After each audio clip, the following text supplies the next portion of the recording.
ಸಖತ್ ಖಾರ ಬಣ್ಣ ಮತ್ತು ರುಚಿ ಆಚಿ ಚಿಲ್ಲಿ ಪೌಡರ್.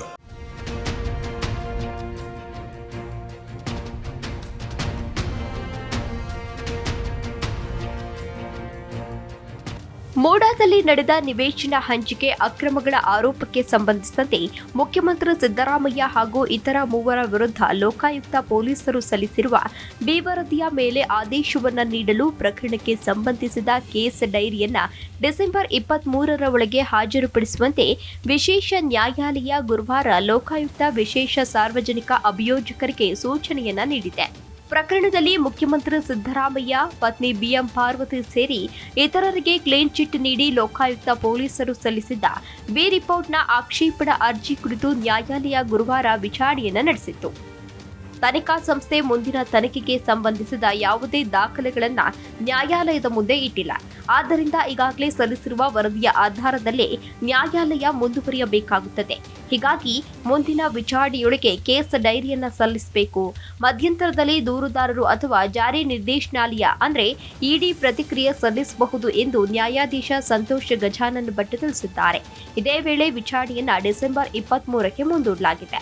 ಇದೇ ವಿಚಾರಣೆ ವೇಳೆ ಲೋಕಾಯುಕ್ತ ಪರ ವಿಶೇಷ ಸಾರ್ವಜನಿಕ ಅಭಿಯೋಜಕ ವೆಂಕಟೇಶ್ ಅರ್ಬಟ್ಟಿ ಸ್ಥಿತಿಗತಿ ವರದಿಯನ್ನು ಸಲ್ಲಿಸಿ ತನಿಖೆ ಅಂತಿಮ ಹಂತದಲ್ಲಿದ್ದು ಅನುಮತಿ ಆದೇಶ ಅಂದರೆ ಸ್ಯಾಂಕ್ಷನ್ ಅನ್ನ ಪಡೆಯಬೇಕಾಗಿದೆ ಎಂದು ನ್ಯಾಯಾಲಯಕ್ಕೆ ತಿಳಿಸಿದ್ರು.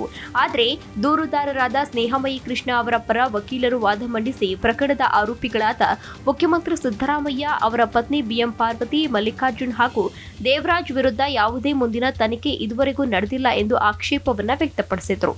ತನಿಖಾ ಸಂಸ್ಥೆ ಪ್ರಕರಣವನ್ನ ಅನಗತ್ಯವಾಗಿ ವಿಳಂಬ ಮಾಡ್ತಾ ಇದೆ ಎಂದು ಆರೋಪಿಸಿದರು. ಇದಕ್ಕೆ ಪ್ರತಿಕ್ರಿಯಿಸಿದ ಎಸ್ಪಿಪಿ, ತನಿಖಾ ವರದಿಯ ಅಂತಿಮ ಪ್ರತಿಯನ್ನ ಮುಚ್ಚಿತ ಲಕೋಟೆಯಲ್ಲಿ ಸಲ್ಲಿಸಲು ನಾವು ಸಿದ್ಧರಿದ್ದೇವೆ. ತನಿಖೆಯ ವಿಶ್ವಾಸಾರ್ಹತೆಯನ್ನು ತೋರಿಸಲು ಕೇಸ್ ಡೈರಿ ಸಲ್ಲಿಸಲು ನ್ಯಾಯಾಲಯ ಅನುಮತಿಯನ್ನು ನೀಡಬೇಕು ಎಂದು ತಿಳಿಸಿದರು. ಈ ವೇಳೆ ಹಿಂದಿನ ವಿಚಾರಣೆಯಲ್ಲಿ ತನಿಖಾ ಪೂರ್ಣಗೊಳಿಸುವಂತೆ ನಿರ್ದೇಶಿಸಿದ್ದನ್ನ ಗಮನಿಸಿದ ನ್ಯಾಯಾಲಯ ತನಿಖೆ ಪೂರ್ಣವಾಗದ ಕಾರಣ ಬಿ ವರದಿಯ ಮೇಲೆ ಆದೇಶವನ್ನ ಮುಂದೂಡಲಾಗಿತ್ತು ಎಂದು ಸ್ಪಷ್ಟಪಡಿಸಿತು. ತನಿಖಾಧಿಕಾರಿಯ ಮನವಿಯ ಮೇರೆಗೆ ಮುಂದಿನ ತನಿಖೆಗೆ ಅವಕಾಶವನ್ನ ನೀಡಲಾಗಿತ್ತು.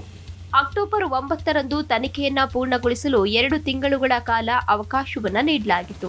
ಡಿಸೆಂಬರ್ 4ರಂದು ತನಿಖೆಯನ್ನ ಸಾಧ್ಯವಾದಷ್ಟು ಬೇಗ ಹಾಗೂ ಗರಿಷ್ಠ 2 ತಿಂಗಳೊಳಗೆ ಮುಗಿಸಬೇಕು ಎಂದು ಸೂಚಿಸಲಾಗಿತ್ತು.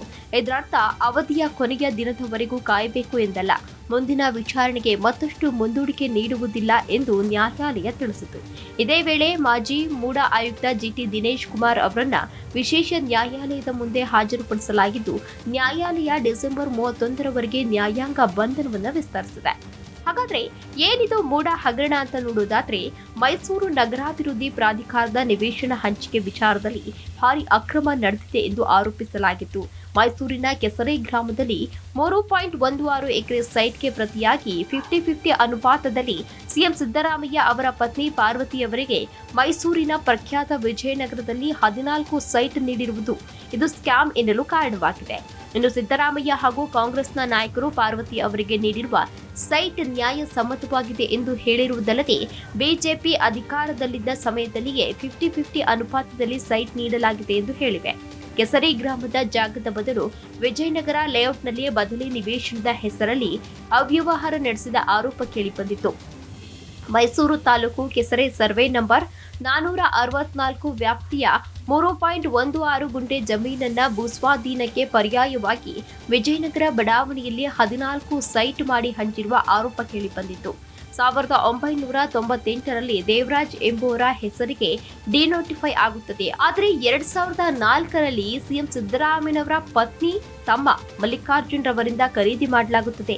ಸರ್ವೆ ನಂಬರ್ 464ರಲ್ಲಿ 3 ಎಕರೆ 16 ಗುಂಟೆ ಜಮೀನು ಖರೀದಿ ಮಾಡಲಾಗುತ್ತೆ. 2010ರಲ್ಲಿ ಸಿಎಂ ಪತ್ನಿ ಪಾರ್ವತಿಯವರಿಗೆ ಜಮೀನು ನೀಡಲಾಗುತ್ತೆ. 2005ರಲ್ಲಿ ಮೈಸೂರು ನಗರಾಭಿವೃದ್ಧಿ ಪ್ರಾಧಿಕಾರ ಈ ಜಾಗವನ್ನ ಅಭಿವೃದ್ಧಿಪಡಿಸಿ ಮಾರಿದೆ. ಅಕ್ರಮವಾಗಿ ಜಾಗ ಸ್ವಾಧೀನಕ್ಕೆ ತೆಗೆದುಕೊಂಡು ಮಾರಾಟ ಮಾಡಿದೆ. ಇದನ್ನ ಗಮನಕ್ಕೆ ತಂದಾಗ ಪರ್ಯಾಯ ಜಾಗ ನೀಡಲು ತೀರ್ಮಾನಿಸಲಾಗಿದೆ.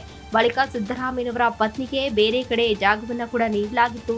ಇನ್ನು ಈ ಪ್ರಕರಣ ಈಗಾಗಲೇ ರಾಜ್ಯದಲ್ಲಿ ಸಾಕಷ್ಟು ಸಂಚಲನವನ್ನ ಸೃಷ್ಟಿ ಮಾಡಿತ್ತು. ಇದೇ ವಿಚಾರಕ್ಕೆ ಸಂಬಂಧಪಟ್ಟಂತೆ ಸಿಎಂ ಸಿದ್ದರಾಮಯ್ಯನವರು ನೈತಿಕ ಹೊಣೆಯನ್ನ ಹೊತ್ತು ರಾಜೀನಾಮೆಯನ್ನ ನೀಡಬೇಕು ಅಂತ ಹೇಳಿ ವಿಪಕ್ಷದವರು ಈಗಾಗಲೇ ಸಾಕಷ್ಟು ಆಕ್ರೋಶವನ್ನ ವ್ಯಕ್ತಪಡಿಸಿದ್ರು. ಅದರ ಜೊತೆಗೆ ಸಿಎಂ ಸಿದ್ದರಾಮಯ್ಯನವರು ಕೂಡ ಈಗಾಗಲೇ 2 ಗಂಟೆಗಳ ಕಾಲ ಸಿಎಂ ಸಿದ್ದರಾಮಯ್ಯನವರು ಕೂಡ ಈಗಾಗಲೇ ವಿಚಾರಣೆಯನ್ನ ಎದುರಿಸಲಾಗಿತ್ತು. ಅದರ ಜೊತೆಗೆ ಸಿಎಂ ಸಿದ್ದರಾಮಯ್ಯನವರ ಪತ್ನಿ ಪಾರ್ವತಿ ಏನಿದ್ರು ಅವರು ಕೂಡ ನನ್ನ ಪತಿ ಏನಿದ್ದಾರೆ ಅಂದ್ರೆ ಸಿಎಂ ಸಿದ್ದರಾಮಯ್ಯನವರು ಏನಿದ್ದಾರೆ 5 ವರ್ಷಗಳ ಕಾಲ ಒಂದು ಆಡಳಿತವನ್ನ ನೀಡಿದ್ದಾರೆ, ಉತ್ತಮ ಆಡಳಿತವನ್ನ ನೀಡಿದ್ದಾರೆ, ನಿಷ್ಠಾವಂತ ವ್ಯಕ್ತಿಯಾಗಿದ್ದಾರೆ. ಇದು ನನ್ನ ತಮ್ಮನಿಂದ ಬಂದಿರುವಂತಹ ಜಮೀನಾಗಿದೆ, ಅಂದ್ರೆ ತವರು ಮನೆಯಿಂದ ಕೊಟ್ಟಿರುವಂತಹ ಜಮೀನಾಗಿದೆ. ಹಾಗಾಗಿ ಇದರಲ್ಲಿ ಅವರ ಹೆಸರನ್ನ ತರೋದು ಸೂಕ್ತವಲ್ಲ ಅಂತ ಹೇಳಿ ಅವರು ಪತ್ರವನ್ನ ಕೂಡ ಬರೆದಿದ್ರು. ಜೊತೆಗೆ ಆ ಮೂಢ ನಿವೇಶನಗಳು ಏನಿತ್ತು ಅದನ್ನ ವಾಪಸ್ ಕೂಡ ನೀಡಲಾಗಿತ್ತು.